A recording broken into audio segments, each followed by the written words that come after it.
Monsieur le Président de la République, Madame, Monsieur les ministres, d'abord permettez-moi de vous souhaiter la bienvenue en Charente, dans cette belle ville de La Rochefoucauld. Nous sommes sensibles, Monsieur le Président, à l'attention que vous portez à la situation très critique que traversent les agriculteurs, du fait notamment de la sécheresse. Autour de moi, pour vous questionner, Madame Evelyne Lohusse, qui produit du lait et de la viande. À côté d'elle, Jean-Jacques Blanchon, qui est un céréalier irrigant. À sa droite, Christophe Hervy, qui est un producteur de lait sur une petite structure herbagère. Et à ma gauche, Patrick Souris, qui est éleveur ovin et bovin dans le nord du Confolenté. Je voudrais, Monsieur le Président, en quelques mots, vous présenter le département de la Charente, sous l'angle agricole, bien sûr. D'abord, vous dire que la part des emplois dans l'agriculture et l'agroalimentaire dans notre département est exactement au double de la moyenne nationale. C'est vous dire si le socle agricole est extrêmement important. L'économie autour du cognac, bien sûr, produit phare de notre région, est bien sûr prépondérante. Malheureusement, l'installation recule, notamment dans les zones d'élevage, compte tenu des crises successives que nous avons traversées, et nous avons des difficultés pour trouver des salariés, y compris dans le secteur viticole. Il semble que c'est des vocations qui ne soient plus au goût du jour aujourd'hui. L'ouest du département, Monsieur le Président, est consacré à la viticulture, cognac, pinot, vin de pays. Et je ne cacherai pas que leur préoccupation principale, ce n'est pas forcément la sécheresse aujourd'hui, c'est plutôt la libéralisation des droits de plantation. Vous connaissez ce dossier, et c'est un dossier auquel nous sommes très sensibles. La partie centrale du nord au sud, en passant par Angoulême, produit en majorité des céréales, des oléoprotéagineux. 200 000 hectares à peu près consacrés à ces productions, dont seulement 24 000 sont irrigués pour faire du maïs. Les moissons ont commencé, dans les orges d'hiver, les rendements sont très mauvais, on est à peine à 50% de la normale. Je crains malheureusement que ça soit la tendance pour l'ensemble de nos céréales. Il est bien sûr trop tôt pour se prononcer pour le tournesol et le maïs, puisque des évolutions sont encore possibles, mais tous les semis n'ont pas été bien réalisés. Dans beaucoup d'endroits, le tournesol, notamment, n'a pas pu lever. Les céréaliers, Monsieur le Président, feront une très mauvaise année, malgré des cours élevés, et les coopératives et les négoces du secteur seront également très affectés par les baisses de tonnage que ça va engendrer. Enfin, la partie Est, Monsieur le Président, vous étiez ce matin dans l'exploitation de messieurs, Madame Laurent, père et fils. C'est la région d'élevage par excellence, où l'on produit de la viande, limousine en grande majorité, vous avez pu le constater, du lait, du mouton, etc. Cette région est particulièrement affectée par la sécheresse qui intervient, vous l'avez vu, dans un contexte déjà difficile pour l'élevage depuis 2 ou 3 ans. Nous avons très tôt compris les problèmes qui se profilaient, compte tenu de récoltes de fourrage très faibles. On est à peu près à 30% de récolte normale, et de l'absence de stock de report dans les exploitations, compte tenu de récoltes déjà faibles en 2010. Mais tout ça, Monsieur le Président, vous l'avez vu chez Monsieur Laurent tout à l'heure. La Chambre d'agriculture avait mis en place, dès le début mai, dans ses antennes, une cellule sécheresse pour mettre en relation les besoins des éleveurs et les disponibilités des céréaliers. L'objectif était de récupérer le mieux possible les jachères disponibles, quand elles étaient de qualité convenable, et la paille. D'autres que nous, les syndicats, associations, CUMA, etc., ont pris des initiatives, et on peut dire que la solidarité fonctionne. Je remercie le département pour son engagement à participer au coût du transport, et la région Poitou-Charentes qui a décidé d'octroyer une aide de 1 000 € aux éleveurs. Tout ça compte. Mais la crise est telle que nous avons besoin de la solidarité nationale. Le contexte est très difficile, les trésoreries des exploitants sont exsangues. Je vous disais tout à l'heure dans l'exploitation que les exploitants devaient rembourser les prêts qu'ils ont eus dans le cadre du plan Poligny que vous aviez enclenché l'année dernière. Et aujourd'hui, il faut qu'ils fassent le choix de rembourser les prêts ou d'acheter de la nourriture pour soigner leurs animaux. Vous imaginez l'angoisse que ça génère. Et comme vous l'a dit M. Laurent ce matin, on n'est qu'au début du processus et on ne sait pas comment on va arriver au mois d'avril l'année prochaine. J'ai une pensée aussi, Monsieur le Président, même si la production de légumes maraîchères est peu importante dans le département, pour nos collègues producteurs de concombres, autres salades et tomates, qui sont affectés par une autre crise, mais qui va également laisser des traces. Donc, Monsieur le Président, la première question que je voulais vous poser, très concrète, c'est comment allez-vous Comment allez-vous mettre en œuvre cette solidarité nationale pour venir en aide aux agriculteurs sinistrés? Merci, Monsieur le Président. Merci à tous d'être venus. Merci au Président du Conseil général, la députée de la circonscription, à la présidente du Conseil régional et naturellement, si tel ou tel d'entre vous souhaitez prendre la parole, c'est bien volontiers. Enfin, il faut que vous le fassiez. Pourquoi? Parce que face à la souffrance de nos éleveurs, il faut qu'à tous les niveaux de l'État et que les collectivités et l'État, nous travaillons main dans la main pour aider les éleveurs à sortir de la situation dans laquelle ils se trouvent. Voilà. Ce n'est pas un sujet politicien, c'est un sujet qui est à la fois conjoncturel et structurel. Je veux m'expliquer, Monsieur le Président, je ne veux pas être trop long. Il y a la sécheresse que nous connaissons. Alors après, il y a le jeu médiatique de savoir est-ce que c'est pire que 76, est-ce que c'est pire que 59, est-ce que c'est pire que 2003, Monsieur le maire, est-ce que c'est pire que 1949? De toute façon, la situation est telle que nous savons qu'il y aura des dégâts, que ces dégâts ne peuvent pas être aujourd'hui chiffrés. On pourra faire, je parle sous le contrôle du président de la FNSEA, un bilan à peu près sérieux au mois de septembre, au mois d'août ou de septembre, mais ce qu'on sait, c'est qu'il va falloir faire quelque chose d'important. Alors, conjoncturellement, il y a un certain nombre de réponses. La première, c'est vous aider sur le plan logistique à faire venir le fourrage dont vous avez besoin pour nourrir vos bêtes. D'après les renseignements que nous avons, le problème est moins un problème de production chez ceux qui vous livrent qu'un problème massif de logistique pour transporter la paille, le foin, la nourriture dont vous avez besoin et l'amener au plus proche de celui qui va le consommer et qui en a besoin. Pour cela, j'ai demandé au ministre de l'Agriculture et à la ministre de l'Environnement de prévoir une réunion entre les organisations agricoles, la SNCF. C'est pas tout d'ailleurs que la SNCF dégage des wagons, il faut aussi qu'elle dégage des sillons. Et deuxièmement, les installations de la Défense nationale sont à votre disposition, parce que sans rentrer dans le détail, il y a des problèmes de stockage absolument considérables, il y a des craintes de vandalisme, la paille, ça brûle, et tout le monde n'a pas la possibilité de stocker avant que ça soit distribué à l'ensemble des exploitations qui en ont besoin. Donc ce que je propose, Xavier Belin et Monsieur le Président Lebret, c'est que dès la semaine prochaine, la profession ait une réunion avec les deux ministres, plus le ministre de la Défense et le président de la SNCF. Ça, c'est pour la logistique.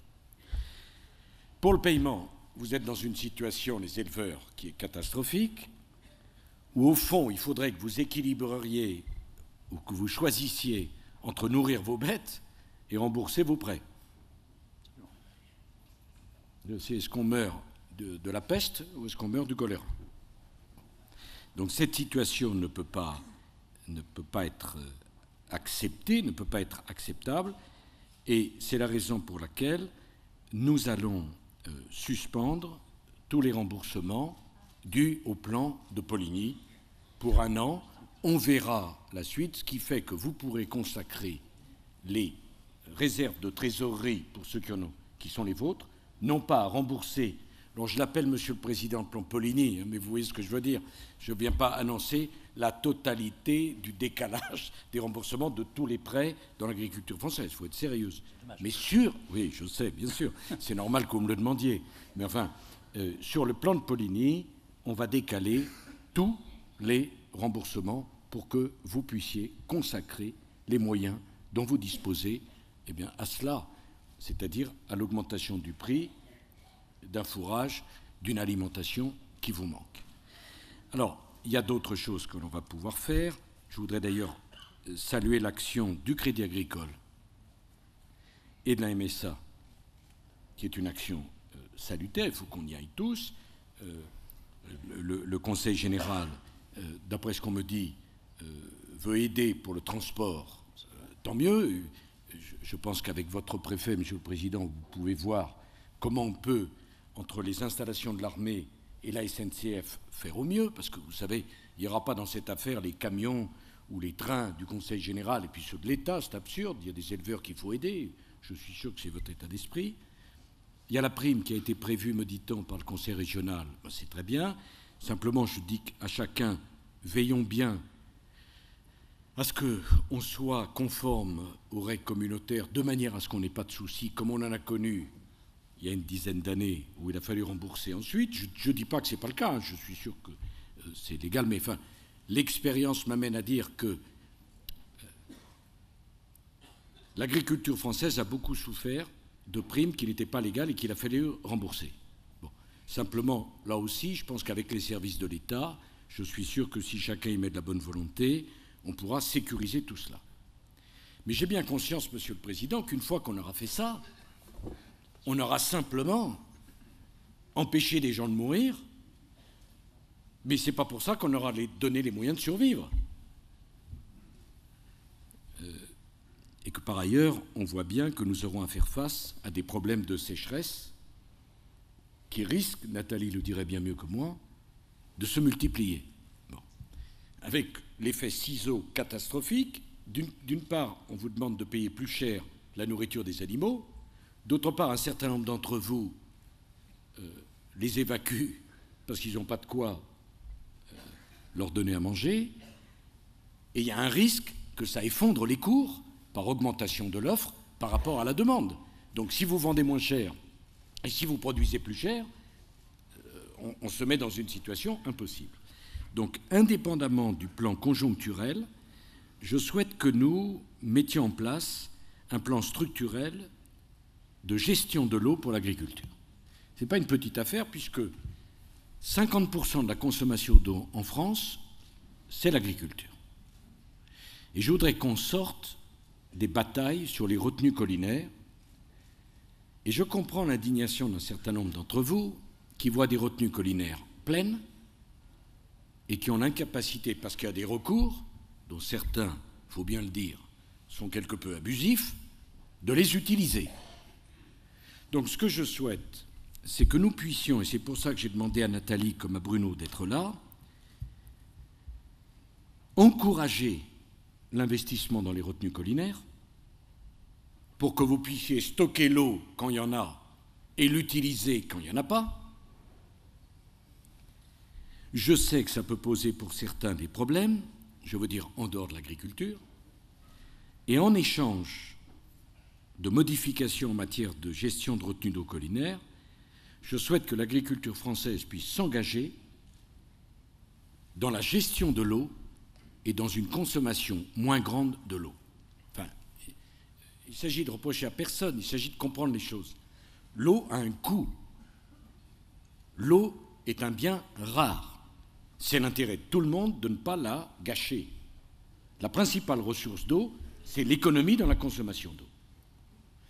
Donc on pourrait également imaginer un système où l'État vous aiderait à financer des installations pour utiliser l'eau le mieux possible, sans qu'il y ait toutes ces fuites que l'on connaît. L'irrigation n'est pas forcément la façon la plus économe d'utiliser l'eau. De la même façon qu'on organise un système d'économie d'énergie sur le gaz, sur l'électricité, sur le chauffage, on peut parfaitement investir dans l'économie, dans l'utilisation de l'eau dans l'agriculture, et que nous puissions discuter avec la profession, Xavier Belin, des plantations. On n'est pas obligé de planter partout du maïs, même si on a besoin de maïs, mais dont on sait qu'il consomme plus d'eau que d'autres. Voilà. Donc je pense qu'il y a deux étages, on y reviendra, Monsieur le Président Lebret, mais une réponse conjoncturelle, je suis prêt à discuter d'ailleurs avec vous des aménagements à ce plan, et une réponse structurelle. Mais je voudrais arrêter d'aller dans les régions, disant, mais pourquoi il n'y a pas la retenue d'eau ici? Qui est maître d'ouvrage? Sur les recours, c'est un problème assommant, parce que le recours, c'est incontestablement une possibilité démocratique. Mais l'abus de recours, ce n'est pas la démocratie. Ici, il y a des maires. Et vous êtes tous confrontés à la même chose. Dès que vous mettez un panneau, il y a un recours. voire 2, voire 3. Et on est passé d'un système où les recours étaient systématiquement défavorisés par rapport à la puissance collectivité locale ou étatique, où maintenant, celui qui fait le recours peut le multiplier en toute impunité et empêcher toute forme d'investissement. Donc il faut qu'on trouve un équilibre. On ne peut plus être en permanence l'otage de telle ou telle association de défense qui, pour des raisons parfois bonnes, parfois moins bonnes, veut stériliser la totalité du paysage. Je crois, moi, beaucoup à l'environnement. Mais c'est l'environnement avec l'homme, pas l'environnement contre l'homme. On a l'impression, quand on entend certains, que leur idéal, c'est que nos paysages soient préservés de tout, mais que l'homme n'y a pas sa place. Il ne peut pas travailler, il ne peut pas mettre d'usine, il ne peut pas consommer, il ne peut pas produire, il ne peut rien faire. Nous sommes pour une croissance durable, pas pour le refus de la croissance, pas pour la décroissance. Le jour où les gens seront au chômage, n'auront plus d'emploi, plus d'usines, plus de possibilités d'utiliser l'eau, bon, ça sera bien pour la biodiversité peut-être, mais l'homme fait partie de la biodiversité. Et on ne peut pas considérer... Donc, moi, j'estime qu'on a été trop loin dans la judiciarisation et dans le recours systématique. Mais les maires le savent parfaitement bien. Dès qu'il s'agit de faire... On vous demande des logements tout le temps, et dès qu'il s'agit de construire quoi que ce soit, il y a immédiatement un recours qui s'engage. Donc on va essayer, entre le ministère de l'Environnement, c'est le rôle de protéger l'environnement, et le ministère de l'Agriculture, d'apporter une réponse structurelle qui pourrait prendre la forme, d'ailleurs, d'un plan à 5 ans sur la gestion de l'eau. On vous libéraliserait les possibilités de retenue collinaire, et où en même temps, vous les agriculteurs, vous la profession, vous prendriez des engagements pour être économe en eau. Voilà, Monsieur le Président, à grands traits, je rentrerai bien sûr, si vous le voulez, dans les détails, les grandes lignes de la réponse à la sécheresse que nous connaissons aujourd'hui. Merci, Monsieur le Président. Je vous propose qu'on vous interroge un peu plus sur la partie sécheresse et ensuite qu'on prenne la deuxième partie pour parler d'une politique plus ambitieuse en matière d'eau. Et je vais donner la parole à Patrick Soury. La Charente, qui est un département qui produit malgré tout des céréales, est-ce qu'elle est en mesure de satisfaire les besoins en paille et fourrage des éleveurs? Et sinon, dans quelles conditions on va pouvoir les ravitailler? Oui, bonjour Monsieur le Président.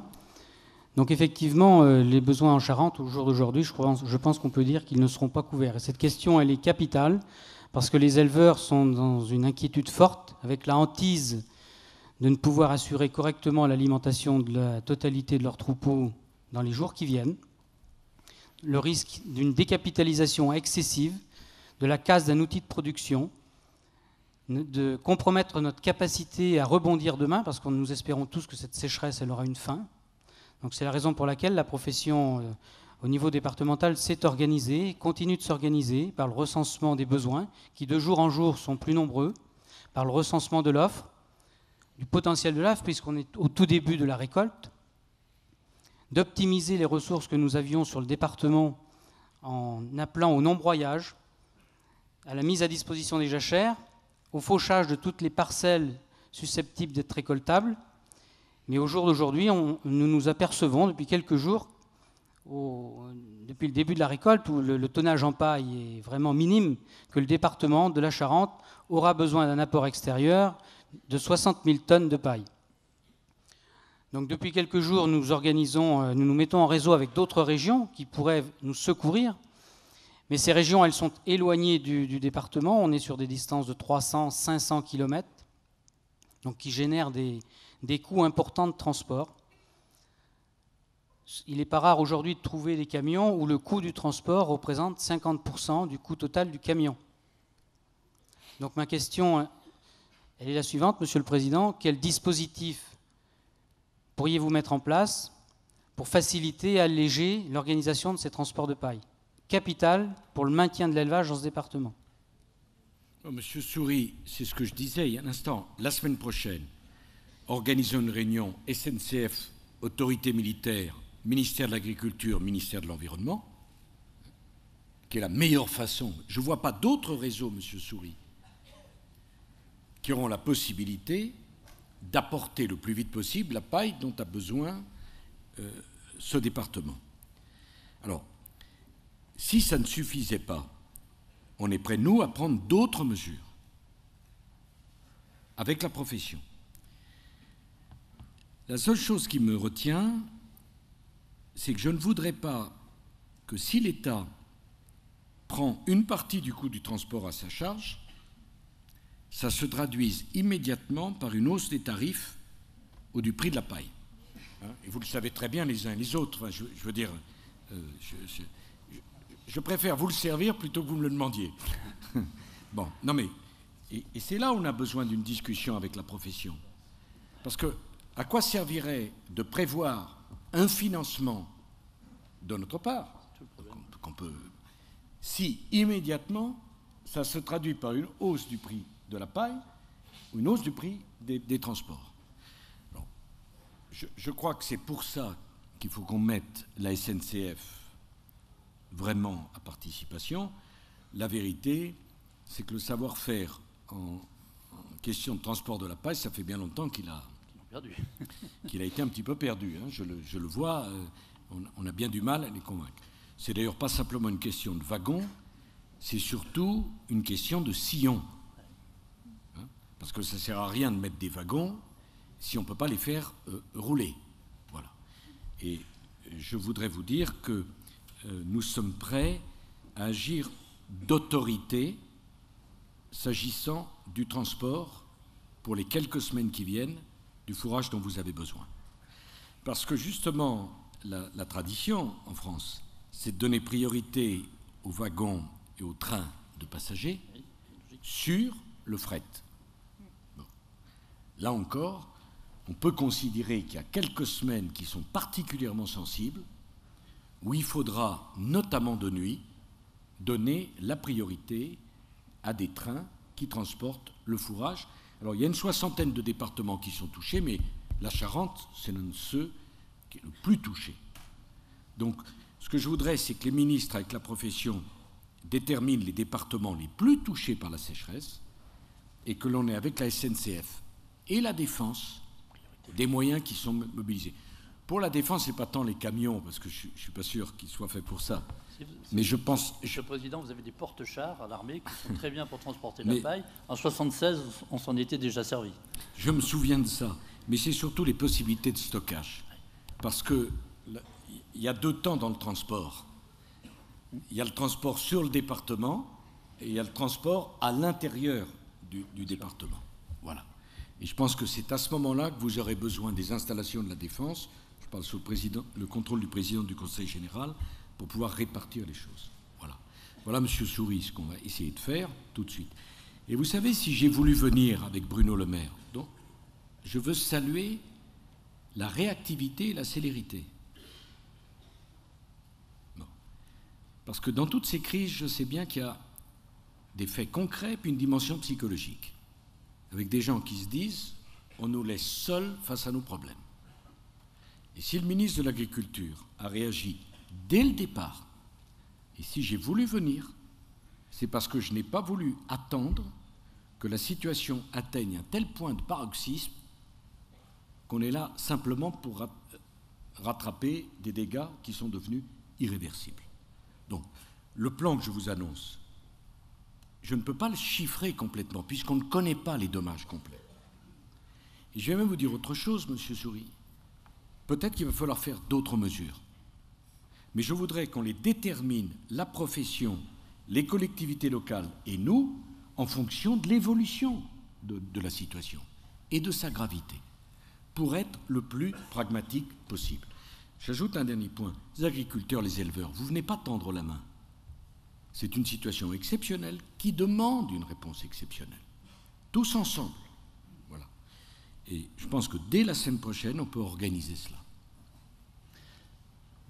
Evelyne Huche, Monsieur le Président de la République a donc annoncé, si j'ai bien compris, le report des annuités concernant le plan Poligny. Est-ce que c'est, à votre avis, suffisant par rapport à l'appréciation qu'on a aujourd'hui de la situation de trésorerie, notamment dans les élevages ? Bien, merci. Bonjour, Monsieur le Président. Bonjour, L'élevage connaît des soucis depuis un peu plus de 3 ans. Nous avons eu des soucis sanitaires, puis après environnementaux. Vous avez répondu par des plans successifs pour accompagner ces moments difficiles.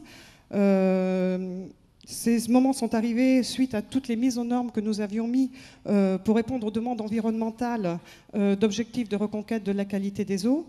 Donc nous sommes sur des élevages qui sont très fortement endettés. Et donc il devient très difficile pour nous d'avoir d'autres prêts. De plus, depuis 4 ans, les JA que nous installons n'ont connu que des crises. Et pour eux, c'est très difficile d'atteindre le résultat d'objectifs. Et ils sont dans des situations très précaires. Donc c'est tout le potentiel de demain, c'est-à-dire tous ceux qui ont investi pour l'avenir de leurs exploitations et pour produire sur ce territoire demain, nos JA, nos installations qui sont aux normes environnementales, qui sont énormément fragilisées. C'est aussi tout l'amont et l'aval de toute une filière qui, par effet domino, se trouve fragilisée aussi, et aussi par le même tout un territoire, puisque, comme Monsieur le Président Alain Lebret vous l'a expliqué, nous sommes un territoire très agricole. Donc nous avons vraiment besoin d'une grosse bouffée d'oxygène pour pouvoir faire acheter les fourrages que Patrick Souris est en train de rechercher pour les agriculteurs du territoire. Alors les aides PAC que vous nous avez annoncées, qui seront versées le 16 octobre, c'est déjà bien. Le report du plan Pouligny pour l'année prochaine, c'est une chose. Là où je voudrais revenir, c'est que les JA, je ne suis pas sûre qu'ils aient eu accès au plan Pouligny parce qu'ils étaient déjà très endettés, donc pour eux, ça ne va avoir aucun effet. Donc il nous faudrait une mesure qui puisse atteindre toutes les corporations, hein, toutes les tranches d'âge de ce secteur. Et donc, et puis il nous faudrait aussi plus de visibilité dans le temps, parce que bon, la crise, la sécheresse, elle est là, mais nous avons vraiment besoin de voir un avenir devant nous pour pouvoir continuer de construire. Donc Monsieur le Président, j'aimerais vous poser cette question. Pouvez-vous indiquer les dispositifs qui vous paraîtraient envisageables pour améliorer la trésorerie des éleveurs? Alors Madame, il n'y a pas simplement, bien sûr, dans cette crise, l'accroissement du coût et des charges. Il y a également les pertes de rendement qui sont considérables. Le Fonds national de garantie contre les risques en agriculture est là pour cela. Nous allons le doter de 200 millions d'euros pour que les premiers versements au titre du Fonds national de garantie contre les risques en agriculture aient lieu, ce qui ne s'est jamais fait dans l'histoire de ce fonds, dès le mois de septembre prochain. Vous parliez de lisibilité, Madame. Le fonds, la Commission nationale se réunira le 15 juin pour définir la méthode. Les préfets feront remonter les dossiers et le 12 juillet, il y aura une première séance d'examen des dossiers, hein, de tous ceux qui ont une perte de rendement considérable et qui le fonds est fait pour cela. Hein. Et donc les premiers versements, nous sommes le 9 juin, 15 juin la Commission nationale, 12 juillet la première sélection des dossiers, septembre les premiers versements. Et pour être sûr que ça soit efficace, le Premier ministre a dégagé 200 millions d'euros immédiatement pour les premiers versements. Enfin, les agriculteurs des zones sinistrées bénéficieront d'une exonération de la taxe sur le foncier non bâti, ce qui représentera pour l'État une dépense de 300 millions d'euros. Donc, je me résume.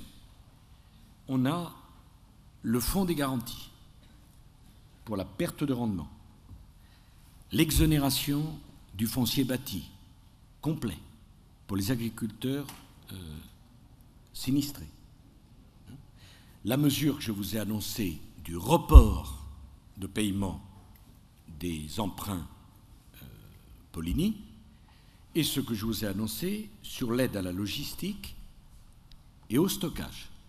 Ça, c'est pour le plan conjoncturel. J'estime qu'avec cela, on répond à la fois aux problèmes de trésorerie et aux problèmes de rééquilibrage du budget de l'exploitation. Puis nous ferons le point avec la profession fin août, début septembre, voir si ça a permis de passer la crise, indépendamment de ce que j'ai annoncé sur le plan structurel. Monsieur le Président, vous souhaitiez dire quelque chose ? Monsieur le Président de la République, je souhaitais intervenir sur les transports, mais vous nous avez donné déjà des garanties concernant l'intervention de la Défense nationale pour le transport de la paille. 2 points. Tout d'abord, transport de paille, la question du broyage.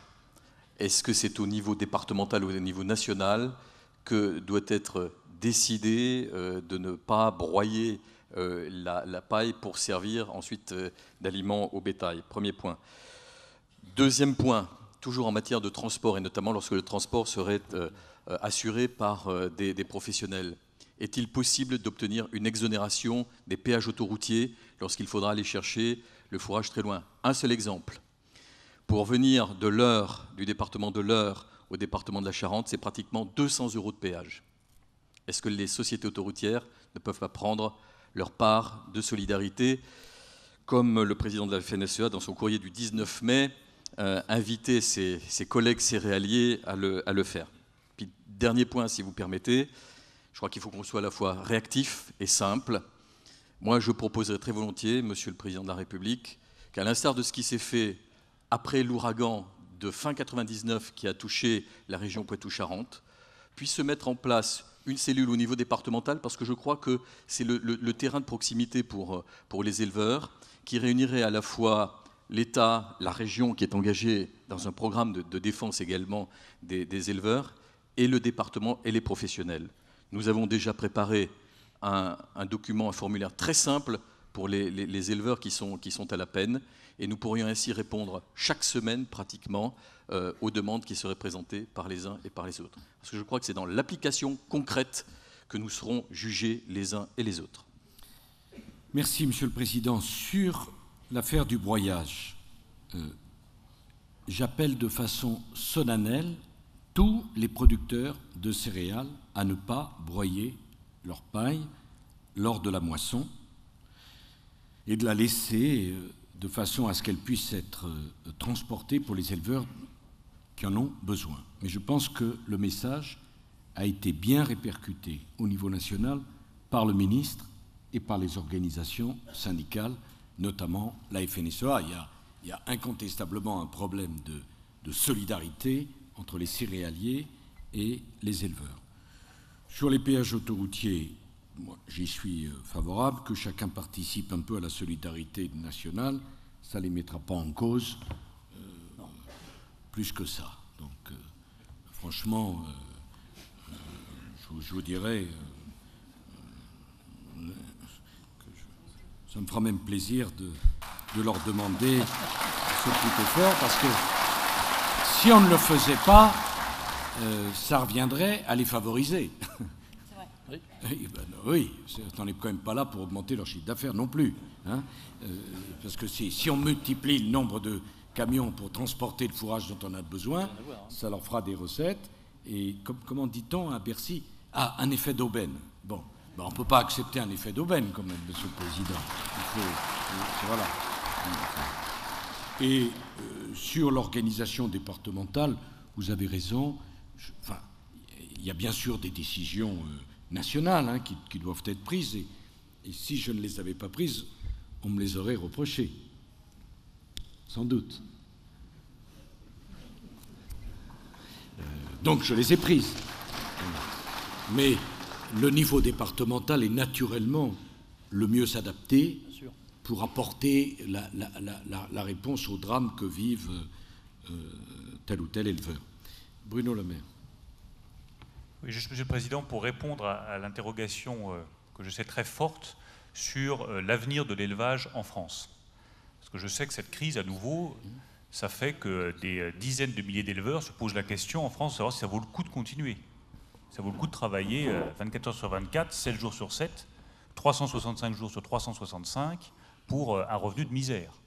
Moi, je vais voir les jeunes agriculteurs cet après-midi à Rodez, on en parle souvent avec le Président de la République.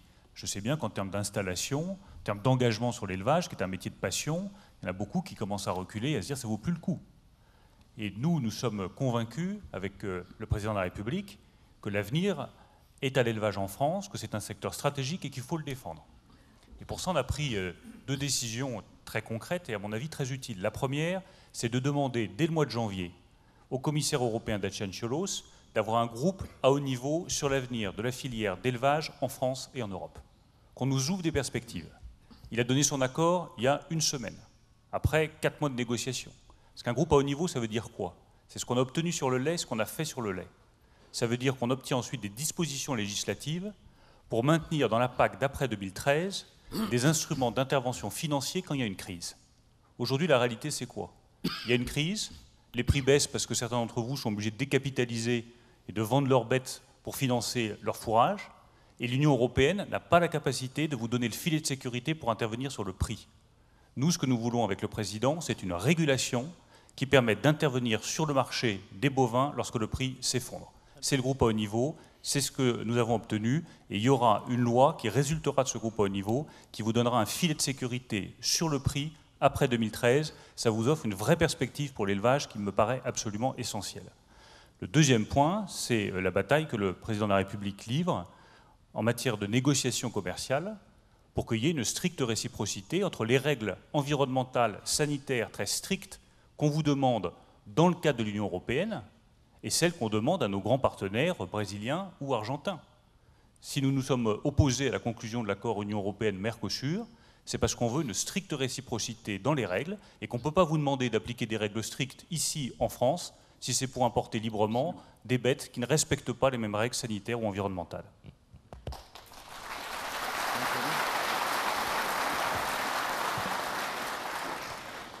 Monsieur le Président, vous l'avez souligné, il y a un gros problème de logistique, de transport de paille, plus d'1 million de tonnes à transporter cet été, et il faut bien dire que c'est une compétence qui s'est un petit peu perdue. Nous sommes en train d'identifier avec Bruno les besoins avec la profession, savoir en fait quels sont les départements qui vont être vendeurs, les départements qui vont être acheteurs, pour pouvoir identifier les sillons. RFF identifie les sillons, il y en a un certain nombre qui ont été réservés, et il faut en effet changer un peu de perspective. Voilà, les voyageurs sont ordinairement prioritaires. Il va falloir faire place à la solidarité. Les wagons ont été identifiés. SNCF a identifié 300 wagons disponibles. Il va falloir les bâcher pour éviter le risque d'incendie. Il va falloir aussi s'organiser parce que ce sont largement des bénévoles qui vont charger et décharger. Ce qui demande une organisation un peu particulière, et l'aide de l'armée ne sera pas trop. Et puis enfin, en bout de chaîne, ce sont des camions qui vont prendre le relais. Alors là, il y a 2 soucis. Il y a les conditions de circulation. On regarde en ce moment si on pourrait avoir des autorisations de circulation le dimanche. Il faut s'articuler avec les week-ends de grand départ, mais ce serait évidemment utile. Et la question des péages, je crois que l'argument sur l'effet d'aubaine est un argument fort que nous pourrons avancer. Monsieur le Président, dans votre intervention, vous avez abordé le problème de la gestion de l'eau.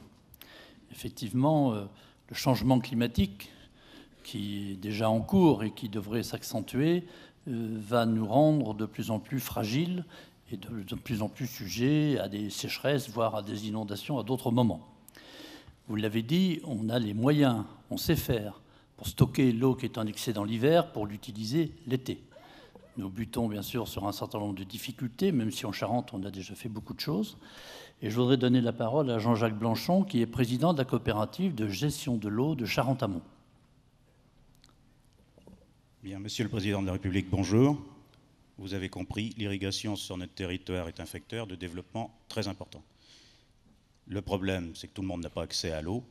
Et une année de sécheresse comme cette année, les irrigants pourraient fournir des fourrages de qualité, du grain de qualité à nos éleveurs. Ce n'est pas le cas parce qu'on manque d'eau du fait de la sécheresse et qu'on n'a pas su stocker l'eau. Donc vous avez en partie répondu à la question sur les réserves de substitution ou les réserves collinaires, donc qui consistent à stocker l'eau l'hiver pour l'utiliser l'été. C'est bien évidemment une solution qu'il ne faut pas écarter, mais qui ne doit pas être la seule, parce que tout le monde ne peut pas s'engager dans des projets qui sont tout de même coûteux. Bon, il y a des problèmes d'âge des exploitants, c'est un problème structurel des exploitations. Il y a d'autres solutions pour stocker l'eau, et dont une qui me tient particulièrement à cœur, c'est stocker l'eau dans les sols. On se rend compte de plus en plus que les bassins versants sont dégradés. Ils sont dégradés, évidemment, du fait de l'agriculture, mais c'est l'évolution qui a voulu que. C'est-à-dire qu'on a fait des remembrements, on a souvent des fossés de remembrement qui éliminent l'eau, en fait, très rapidement, de l'amont vers l'aval, et il nous manque, à ce niveau-là, tout un tas d'infrastructures pour ralentir les écoulements, retenir l'eau. Et tout le problème pour nous est de mettre en œuvre une politique de réaménagement des cours d'eau. Moi, c'est un projet qui me semble très intéressant dans le sens, en plus, où on peut avoir un consensus. C'est-à-dire qu'il va satisfaire les pêcheurs. On va retrouver, partout où il y a de l'eau, il y a la vie. Et plus le niveau d'eau est élevé, et plus le nombre de personnes contentes sera. C'est un sujet qui, en plus, pour ce qui est des aménagements, ne concerne pas uniquement l'agriculture. Ça peut concerner des ponts qui sont sur piles de bois en chêne. Ces ponts, actuellement, du fait du bas niveau des eaux, ou qui étaient maintenus sous l'eau grâce à un ouvrage, l'ouvrage est détruit, ces piles de ponts sont à l'air. Ça ne durera pas longtemps. On a un envasement très important de l'estuaire qui est dû au fait que les crues arrivent très rapidement à l'estuaire. Il y a 30 ou 40 ans, une crue durait 3-4 semaines en amont de la Charente. Aujourd'hui, c'est 3-4 jours. Donc, vous voyez, le problème, c'est bien l'élimination de l'eau l'hiver. On évacue trop vite. On a su maîtriser les crues. On ne sait pas maîtriser les retenues. C'est faisable, techniquement tout à fait faisable. Ça demande effectivement un certain nombre d'investissements. Donc, vous aviez répondu en partie à ma question sur les réserves de substitution. Je vous pose la question sur ces infrastructures, sur la possibilité de les faire. Merci. Monsieur Hervé. Monsieur le Président, donc moi je suis éleveur laitier en Charente-Limousine, et depuis 10 ans avec un groupe d'éleveurs, on travaille sur la valorisation de nos prairies. Il y a un an, le 1er avril 2010, pour répondre sensibilisé par le Grenelle de l'environnement, j'ai décidé de me convertir à l'agriculture biologique. Ça, je l'ai fait donc pour répondre aux besoins de la société, mais aussi parce qu'il y avait un marché, et puis construire un nouveau projet sur mon exploitation. Les techniques culturales à base de prairies et de rotation, elles permettent de diminuer les intrants, d'augmenter la production d'herbe, donc d'être autonome en fourrage dans les années normales. Beaucoup d'éleveurs de Charente-Limousine, mais aussi de France, cultivent des prairies, et ces prairies qui permettent en fait de favoriser, qui participent fortement à la biodiversité, à la lutte contre l'érosion. Elles sont aussi vecteurs de paysages. Vous avez pu traverser ce matin des paysages assez jolis par rapport à ceux que vous avez autour de Paris, par exemple. Mais les fermes d'élevage... Les fermes d'élevage herbagère sont fragiles quand la pluviométrie soit est très excessive, soit est excessivement faible comme cette année.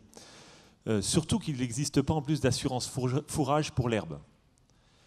Monsieur le Président, tout à l'heure vous avez dit le problème c'est les céréaliers et les éleveurs. Moi je pense que c'est la solution. Et je pense que c'est la générosité des céréaliers qui va nous permettre de sauver les éleveurs. Vous pourrez peut-être dire, enfin nos enfants pourront peut-être dire, ou nos petits-enfants dans quelques années, le labourage a sauvé le pâturage. Nous avons besoin de sécurité pour nos élevages à base de prairies, nous avons besoin de soutien en recherche et développement. Alors Monsieur le Président, que pensez-vous faire pour peut-être nous aider à développer des nouvelles variétés fourragères plus résistantes à la sécheresse, voire plus économes en eau? Xavier ?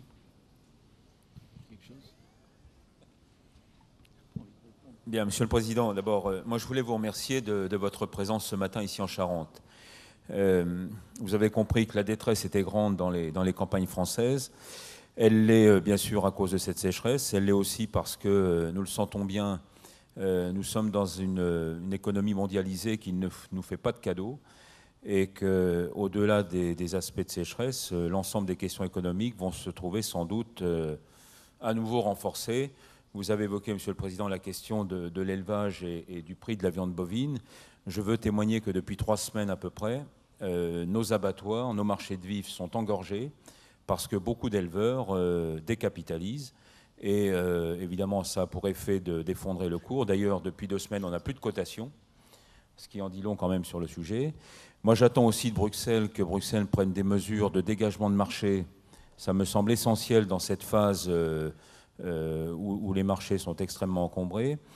Et puis au-delà de ça, je voudrais aussi vous dire que lorsque vous abordez la distinction entre des éléments de nature conjoncturelle par rapport à ce qui pourrait être fait sur le plan structurel, nous y souscrivons. En effet, je crois qu'il faut traiter les urgences, et les urgences, c'est bien la trésorerie, c'est les fourrages, c'est le racheminement, c'est tout ce qui a été dit et je n'ai rien à rajouter, mais c'est aussi préparer l'avenir. Et quand on dit préparer l'avenir, il est évident que quand on s'interroge aujourd'hui sur les pratiques agronomiques, quand on s'interroge sur le stockage de l'eau, quand on s'interroge aussi sur nos systèmes d'exploitation, je pense que c'est une manière de s'interroger justement structurellement sur l'avenir de l'agriculture. Alors, je suis très sensible, moi, à ce qui vient d'être dit, parce que paradoxalement, cette année, et c'est peut-être vrai d'ailleurs en année de tension telles que nous les connaissons depuis maintenant un certain temps, les plus vulnérables d'entre nous sont ceux qui ont fait justement le choix d'une exploitation toute à l'herbe. Oui. Et je crois qu'il faut quand même en tirer quelques conséquences.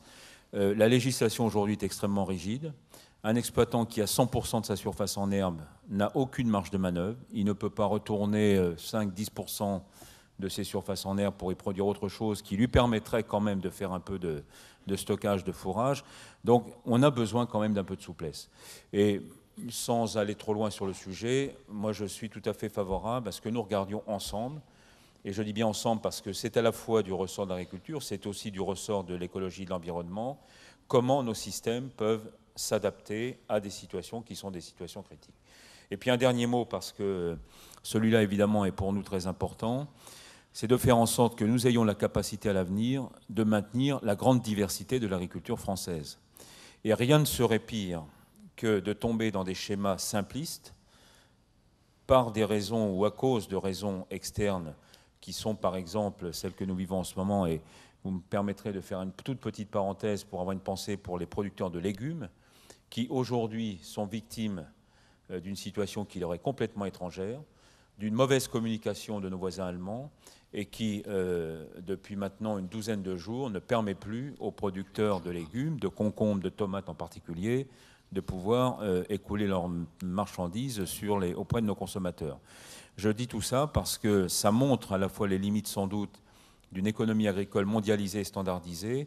Et moi je prêche aujourd'hui, je plaide en tout cas pour que nous essayions autant que faire se peut, à la fois à travers l'OMC, à travers les discussions que vous aurez vous-même au G20, de faire en sorte qu'on reconnaisse un droit à la diversité agricole, donc à la diversité alimentaire. Je pense que c'est une question fondamentale, mais pour faire ça, ça suppose que nous ayons un minimum d'indépendance et d'autonomie. Et pour ce faire, les facteurs de production sont aussi un élément qui peuvent amener une certaine autonomie de notre agriculture et donc de l'alimentation de nos consommateurs. Merci Xavier. Bon. Monsieur Blanchon et Hervé, j'aurais pu venir pour simplement annoncer des mesures conjoncturelles qui sont, encore une fois, indispensables. Mais l'agriculture française est trop stratégique pour l'économie française pour continuer à passer d'une crise à une autre. Il faut réfléchir, travailler à la compétitivité de notre agriculture et à la durabilité de notre agriculture. Alors, sur la question de l'eau, je vais y revenir parce que c'est très sensible, tout ceci. Et j'ai voulu que Nathalie Kosciusko-Morizet et Bruno Le Maire soient là parce que nous avons besoin que les deux administrations et les deux ministères travaillent ensemble, pas les uns contre les autres, pas le ministère de l'Agriculture qui vous soutient et le ministère de l'Environnement qui vous combattrait. Ça n'a pas de sens. Ça n'a pas de sens. Donc, je souhaite que tout le monde soit autour de la table. Je n'ai pas terminé sur les retenues collinaires. Je répondrai, M. Blanchon, ce que vous avez proposé. Mais quand je me suis penché sur le dossier, je me suis rendu compte que, une fois obtenue l'autorisation, et c'est dur à obtenir une autorisation, il y a encore 1 an de droit de recours.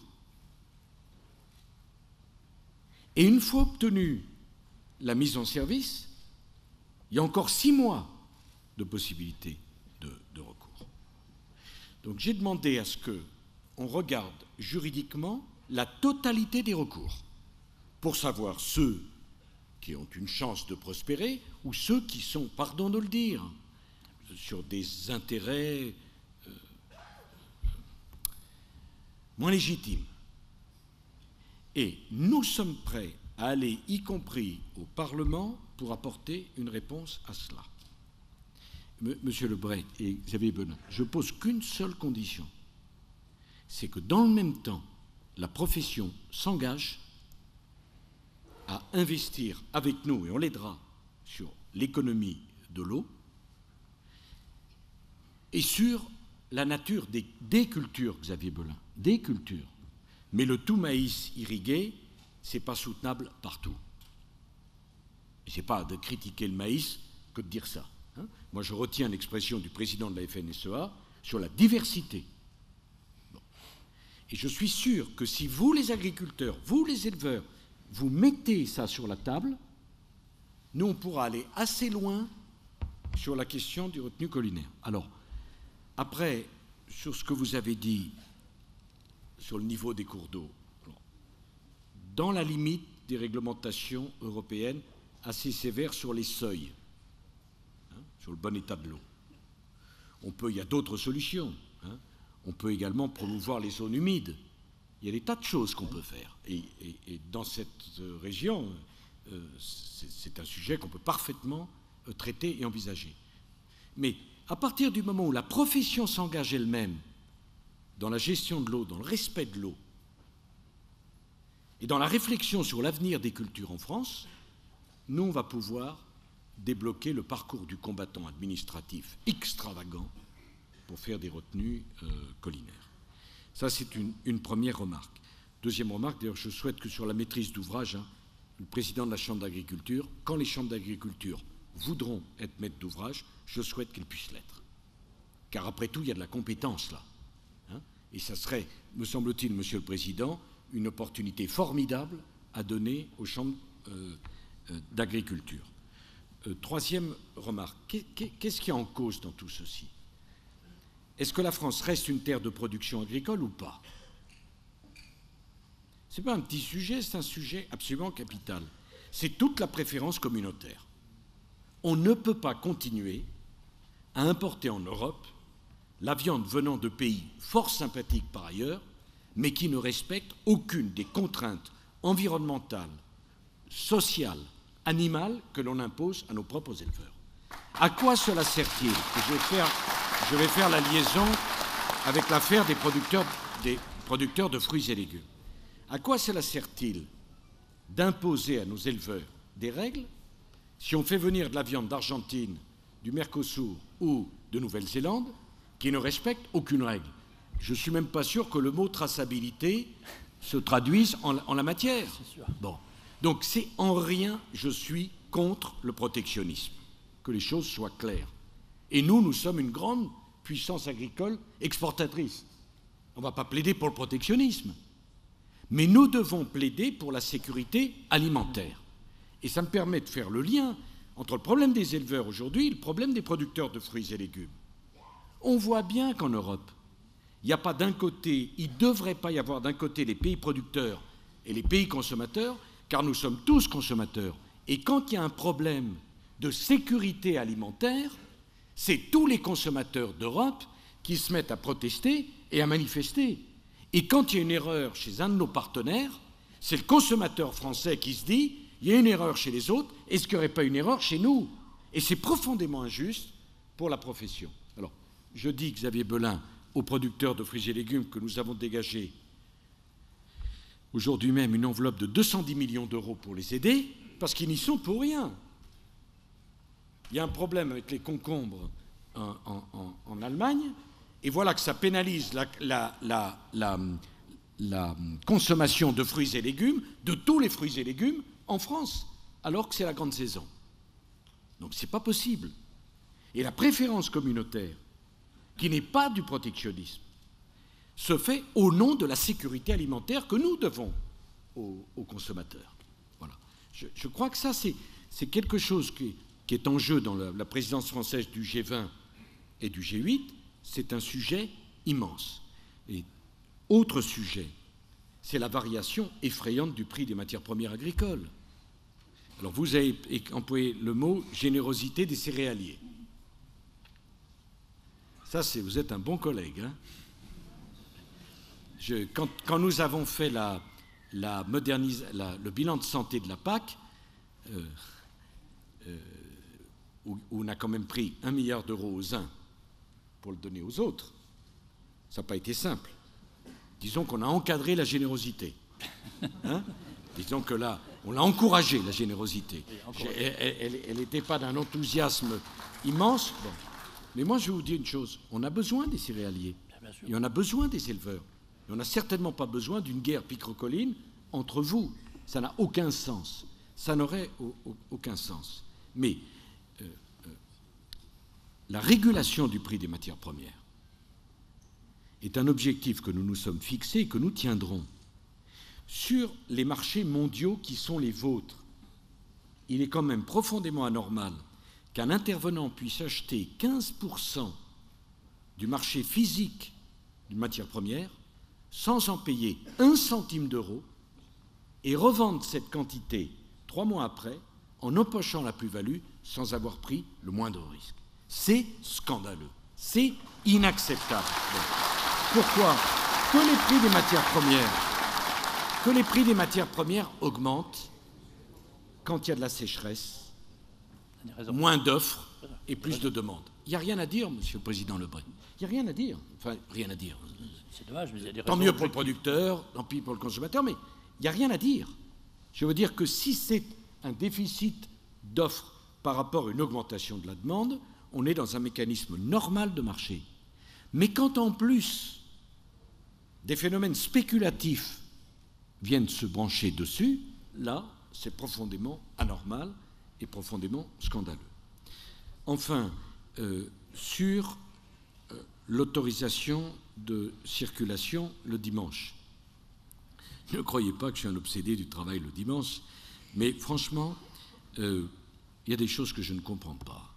Nous sommes un pays laïque, il y a 7 jours dans la semaine. Le 7e jour n'est pas un jour où vous ne vous nourrissez pas, où vous ne vivez pas. Je ne pense pas que le travail soit l'ennemi absolu. Je pense que le travail est une émancipation, que c'est le chômage qui est une aliénation. Et donc, franchement, s'il faut signer une autorisation pour que les camions puissent se déplacer le dimanche, faisons-le. Tout ceci, vraiment, je vous le dis, tout ceci, c'est comme... Braves gens, les gens travaillent, et dans les familles, les deux travaillent, et le fait que tout soit fermé le dimanche et qu'on puisse rien faire, enfin, c'est vraiment quelque chose qui, à mes yeux, en tout cas, n'a pas beaucoup de sens. Enfin, vous m'avez parlé du paysage, Monsieur Hervy, à nul autre pareil de la Charente. Il se trouve que j'ai passé toute mon enfance, toute mon adolescence dans ces départements de Charente-Maritime, que j'aime beaucoup et qui sont une chance pour vous, naturellement. Bon. Je n'irai pas jusqu'à dire que c'est les plus beaux de France, parce qu'à chaque endroit où je vais en France, on me dit « Vous êtes ici, Madame le député, dans la plus belle circonscription de France ». Mais l'essentiel, c'est que vous le croyez, et en tout cas, moi je n'irai pas vous contredire. D'abord parce que je n'ai pas envie d'avoir d'ennui, et deuxièmement parce que sans doute vous avez énormément ici dans cette Charente de chance avec ce paysage. Je voudrais que chacun comprenne bien que pour moi venir ici, ce n'est pas un rituel pour répondre en mettant une rustine sur une chambre à air. C'est des gens qui souffrent parce que vous avez un savoir-faire et que vous souhaitez vivre de votre travail. Voilà. Et la solidarité nationale, ce sera ma conclusion pour moi, elle doit s'exprimer pas simplement à l'endroit de ceux qui n'ont pas de travail, mais aussi à l'endroit de ceux qui travaillent dur et qui voudraient vivre de leur travail. Voilà. La solidarité nationale, elle est aussi faite pour cela. Monsieur le maire, est-ce que vous souhaitez prendre la parole? Madame Royal, est-ce que vous souhaitez prendre la parole? Non, écoute. J'ai une chose que... Écoutez, je connais bien la Charente et je connais bien la région. C'est une région de tolérance, absolument, de respect et d'écoute. Je voudrais vous dire une chose. Je serais, si Madame Royal voulait prendre la parole, j'en serais heureux. Et si moi j'étais dans une situation inverse, je suis certain qu'avec votre tolérance bien connue, vous me donneriez la parole aussi.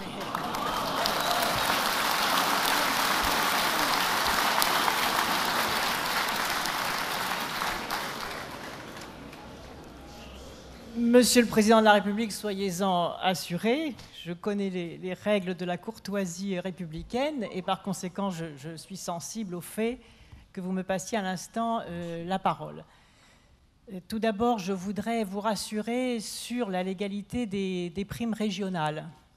Et en effet, comme vous l'avez dit, je pense que la détresse des éleveurs est très profonde. Je rappellerai qu'en 2 ans, plus de 200 éleveurs ont mis fin à leur jour, que j'ai rencontré récemment les femmes d'éleveurs, et je puis vous dire que ce moment-là, je ne l'oublierai jamais. Et donc, si les collectivités territoriales, et nous travaillons étroitement avec le département de la Charente que préside Michel Boutan, et l'État peuvent travailler main dans la main, j'en serai la première heureuse. Nous avons donc mis en place, en effet, vous l'avez souligné, une aide d'urgence.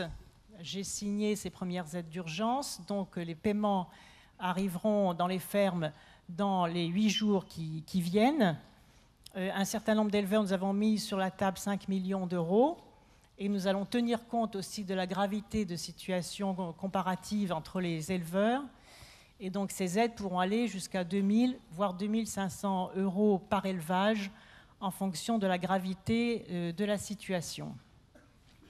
La seconde chose que vous avez évoquée, qui je crois est très importante, c'est le problème du broyage des pailles. Alors, vous avez lancé un appel au volontarisme des céréaliers. Récemment, j'ai réuni également des céréaliers et des éleveurs, et je ne doute pas de l'esprit de solidarité entre les uns et les autres. Il n'y a pas de raison de dresser les céréaliers contre les éleveurs. Malgré tout, j'observe que dans un des départements de France, la Lozère, le préfet a pris un arrêté d'interdiction du broyage des pailles. Et compte tenu de l'urgence de la situation, je souhaiterais que le groupe de travail que vous avez évoqué et qui doit se mettre en place dans les jours qui viennent, avez-vous dit, puisse examiner l'opportunité de faire prendre par les préfets dans les départements les plus touchés des arrêtés du même type, en partenariat bien sûr avec les chambres d'agriculture, les céréaliers, les éleveurs, pour que, face à l'urgence, la règle soit bien claire pour tous. Je crois que c'est très important que l'État puisse mettre des règles, et même si c'est fait, bien évidemment, je le répète, en partenariat, puisque vous avez mis en place un groupe de travail, est-ce que ce point-là pourrait être mis à l'ordre du jour? Vous avez ensuite évoqué la grave question de la spéculation sur les prix. Vous savez que le prix des fourrages a pratiquement triplé.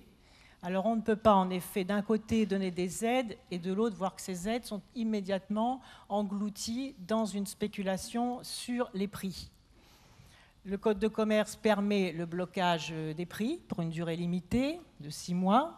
Ça a été fait dans d'autres périodes pour lutter contre la spéculation.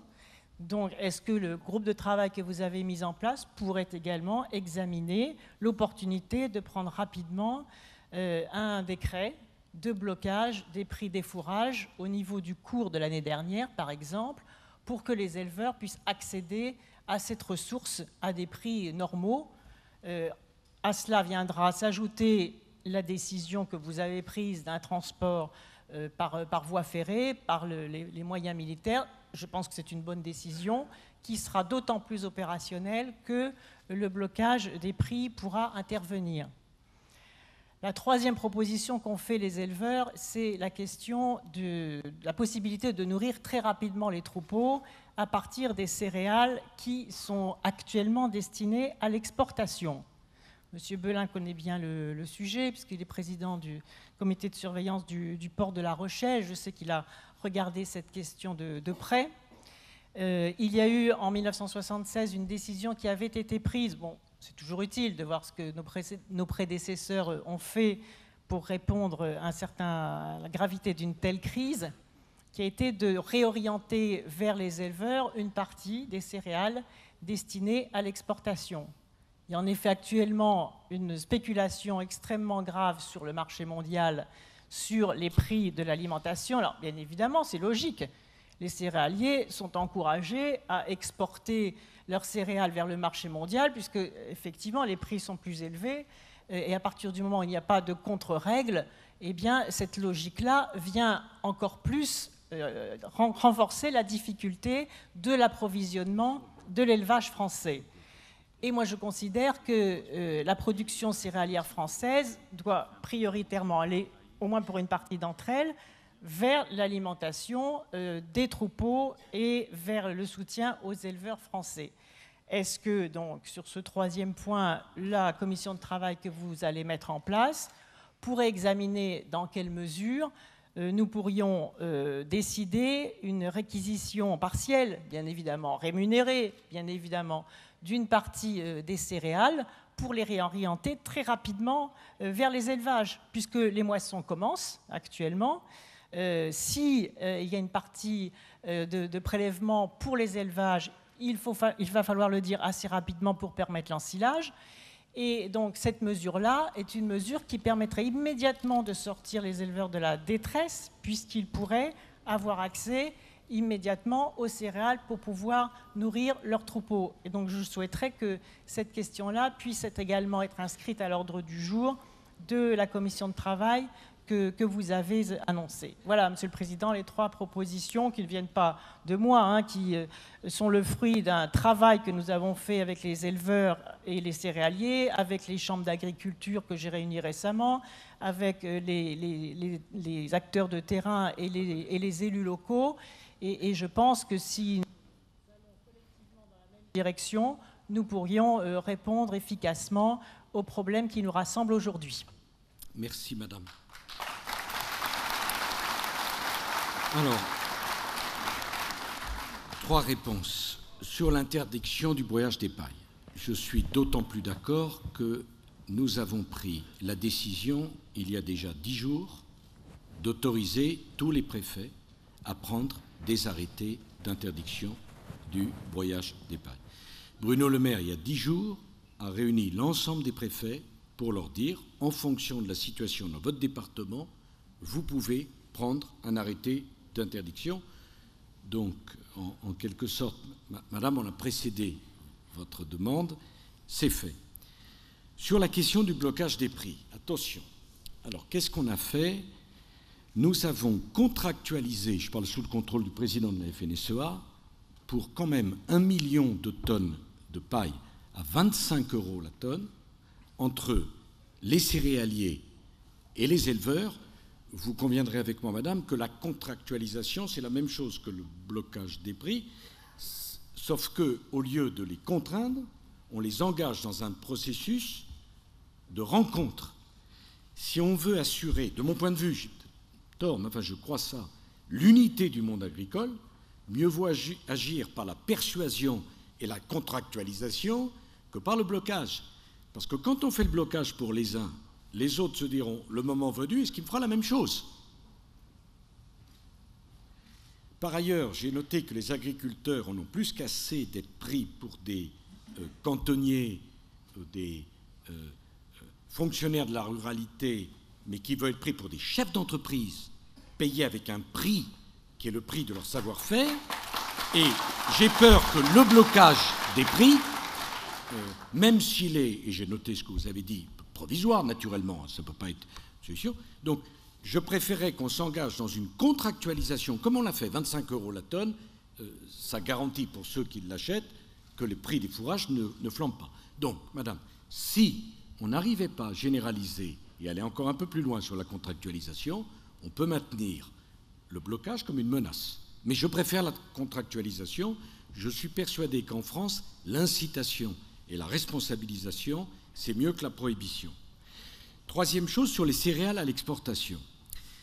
Là, il y a un sujet qui est très difficile parce que vous vous souvenez certainement que lors des grandes sécheresses de l'an passé, en Russie, la Russie a pris la décision, Madame, unilatéralement, d'interdire les exportations, vous vous en souvenez, Monsieur Lebré, de céréales. L'Ukraine a pris les mêmes décisions, et qu'est-ce qui s'est passé à ce moment-là ? La flambée des prix. oui, je vous demande d'y réfléchir tous. C'est une proposition qui mérite intérêt, mais si la France, grand producteur de céréales, décide unilatéralement, d'abord, comment je pourrais dire aux autres de ne pas faire ce que nous ferions? Et dans les décisions du G20 pour le sommet de Cannes en novembre, j'avais justement inscrit l'interdiction pour un pays, je ne sais pas si on va y arriver, d'une décision unilatérale de refus de l'exportation. Parce que ça fait flamber les prix. Et ça vous revient en boomerang. Parce que vous dites, je vais garder mes céréales pour les éleveurs. Mais immédiatement, la panique s'empare du marché mondial, les prix montent et ça vous revient en boomerang. Bon. Et donc, je préfère que face à cela, au contraire, on décide mondialement, pour ceux qui ont une bonne récolte, aide ceux qui ont des récoltes plus faibles, plutôt que ceux qui ont des récoltes plus faibles disent on n'exporte plus du tout. Voilà. Hein, c'est donc, je n'ai pas un refus qu'on discute de ça, simplement ce que je souhaite, c'est que nous-mêmes, devant la sécheresse, nous n'alimentions pas la flambée mondiale des prix. Donc, madame, ces 3 propositions, enfin, il y en a une qui est réalisée, et sur les 2 autres, on va les mettre à l'étude, je vous en remercie. Enfin, mesdames et messieurs, vous savez, je crois que ce qu'on a fait là, c'est juste notre devoir les uns et les autres. Parce que votre souffrance, elle n'est pas de gauche, elle n'est pas de droite, elle n'est pas de l'opposition, elle n'est pas de la majorité. C'est la souffrance d'hommes et de femmes qui font vivre notre pays, qui font vivre ce département et qui ont besoin qu'on se serre les coudes face à une difficulté qui est une difficulté immense pour vous. Merci de m'avoir reçu avec tant d'attention et de gentillesse.